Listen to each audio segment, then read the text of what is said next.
Hey everybody, welcome back. You will need your textbook as a reference this lecture, so if you need to grab it, I suggest you pause this and go get it.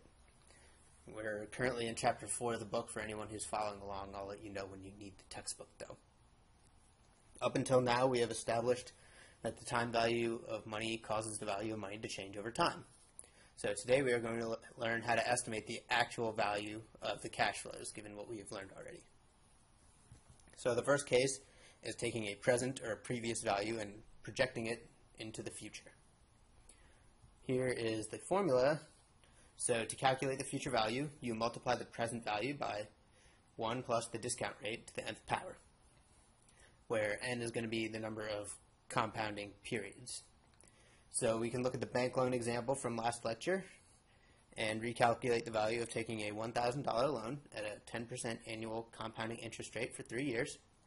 And you will see we'll get the same answer by plugging in the values. We find ourselves at 1,331. So here's a quick note on the notation.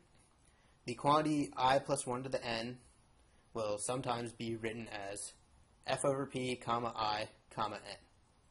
The term f over p signifies that you need to find the future value given the present value. And you can remember this because in the formula you multiply this term by p. So you multiply this p by the term f over p and the p will cancel out. The second term of that gives you the interest rate, and the third gives you the number of compounding periods. If you could turn to Appendix C in your textbook, you will see that the values for a set of given interest rates are tabulated. The first column is labeled N, which stands for compounding interest periods, and the rest all have different factors. So in this case, we are trying to find F given P, which is the column next to N. These tables in the appendices were really only developed as a way for practitioners to quickly project cash flows through time before computers were readily available. So outside of the FE exam, you probably won't really ever have to experience these using these tables.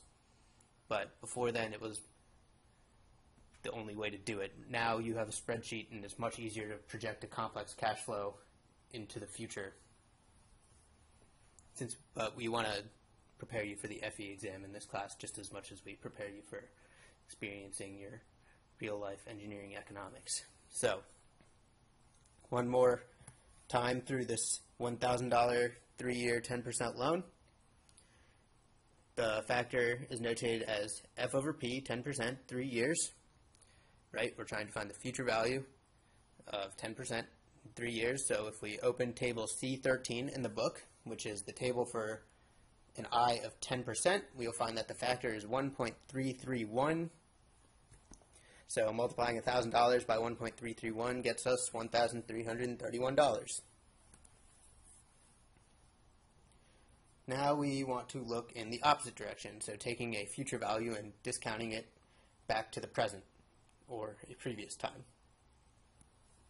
The formula to calculate the present equivalent value of a future cash flow is the future value divided by the quantity 1 plus the discount rate to the nth power.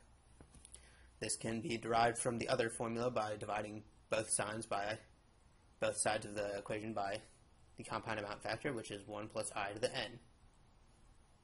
So for notation, the present worth factor is denoted as P over F, comma I, comma n. So in this case, the F is canceling out, and you get back to P. Again, you can just solve for it through the other formula, so you really only need to learn one formula. So now say you want to find the discount rate given a future value and a present value of a cash flow. So in other words, I have X dollars now, and will need to pay Y dollars at a specified time. What does the discount rate need to be for me to have the proper amount of money? So if you take the previous formula, this time and solve for I, you can get an I is equal to the nth root of the quantity F over P minus 1. So if you have $500 and want to double it over a 10-year period, what would the interest rate be? P is equal to $500. F is equal to $500 times 2. We're trying to double our cash, which is 1,000. And then N is equal to 10 years. You plug it into the formula, and you get an interest rate of 7.18%. Easy enough. Now to solve for N, given F, P, and a discount rate, we can derive the formula in the following manner. If you remember your log rules, you can move an exponent to the outside of a logarithm by multiplying it by the exponent. So if we isolate the quantity with the exponent, which in this case is 1 plus I to the n, we can then take the log of both sides of the equation. Once we do that, we can solve for n, and we find that is equal to log of quantity f over p divided by log of quantity 1 plus I. So, how many years would it take to double your money at a 9% annual interest rate? Notice we don't need specific values of f over p, just the ratio, which is 2 in this case because we're doubling our money. So we plug in the values and find that it would take just over 8 years to double your money. Since interest compounds yearly, it would actually take 9 years to double your money, but you would also end up with more than double your money, right? You don't compound every 0.01 years unless your interest rate compounds every 0.1 years. So all of the equations we learned today can be derived from the same equation. So if you can do the algebra, you should only need to remember one equation. Also, you have reference materials and everything if you need them. So next week we are going to cover the rest of Chapter 4 and look at annuities and other cash flow projections.